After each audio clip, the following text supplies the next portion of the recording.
January, what do you think about the media? Ooh, you want to get me going. What do I think about the media nowadays? There's a lot that can be done better in terms of news gathering, news reportage, in the sense that you see, especially the newspapers are more guilty of this. You see them relying so much on social media.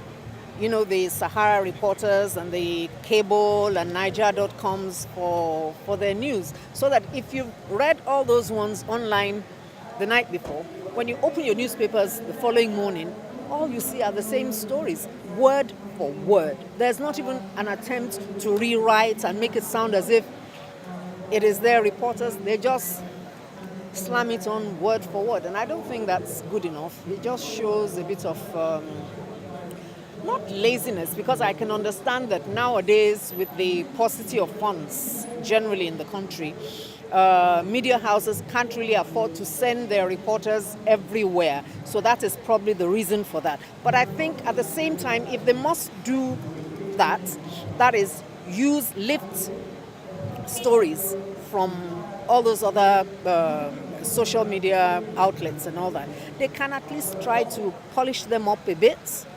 Because you cannot have a paper that has been here forever, like let me don't mention newspaper names now, but you can't have them taking word for word what Sahara reporters or Niger.com and all that have written. Sometimes the English and grammar and all that is not the best, and you just clang that on a paper that has a name to protect, that's been in Nigeria for over 20 years. You understand what I'm saying? Yeah. Hello, sir. Nice to meet you. You have an amazing smile, so I'll just be smiling.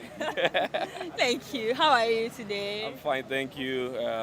Thank God for today there's no traffic on the island, so it's a good day. Nice. Okay, so two quick questions, sir. One, do you think your brand on social media, how has the social media impacted your brand? I'd say that social media has come to stay. So it's only for an entrepreneur, it's only going to be an unwise business decision not to be on social media. So part of the things it has done for the Ouch brand is that it has gotten us to places where we cannot take brick and mortar to. So more people have come to know the brand, more people engage the brand, more people follow up the brand in things that are happening in events, things that the brand is doing 24/7. And I think that the impact has been more of positive than negatives. Okay, again, so how has it been, you've been behind Ouch? I'm just meeting you, but I started out as a young man back in university.